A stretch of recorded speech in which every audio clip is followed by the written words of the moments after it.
pamatyti. Gerai, nusiramink. Tik būk atsargiai. Nepasitik jais. Nesijaudink, paskambinsiu, kai galėsiu. Ilgėsiuos tavęs. O aš tavęs.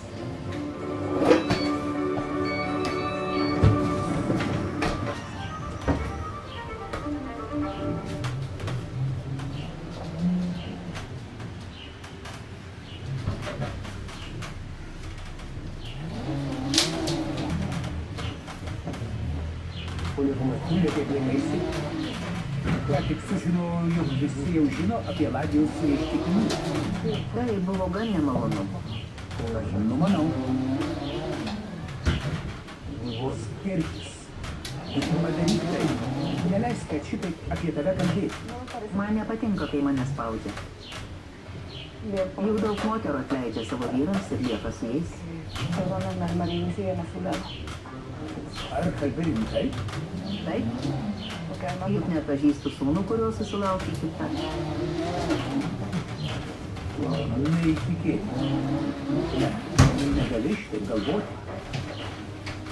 Kodėl ne? Visaip gali būti. Julija, juk žinai, bus geriausia, jeigu su Eladija nesiskirsi. Artūrai, darysiu taip, kaip noriu ir jaučiu. O ne taip, kaip mano spauda, mano tėtis, žmonės ir tu. Taip. Taip, supratau. Jeigu atleisi, man reikia eiti.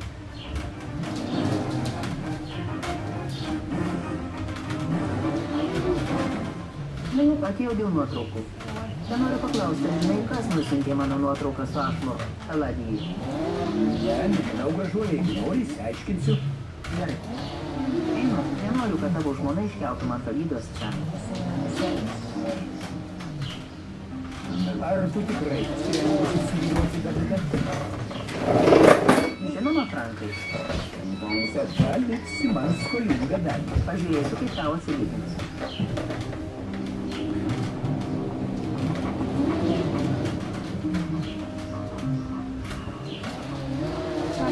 Frankai, atėjau pranešti, kad važiuoju pas tėvus. Gerai, važiuok, mieloji. Jeigu kas nutiks, pranešk. Ar tu nevažiuosi su manim? Ne, mieloji, negaliu, turiu labai daug darbo. Bet nusiramink. Aš atvažiuosiu pas tave.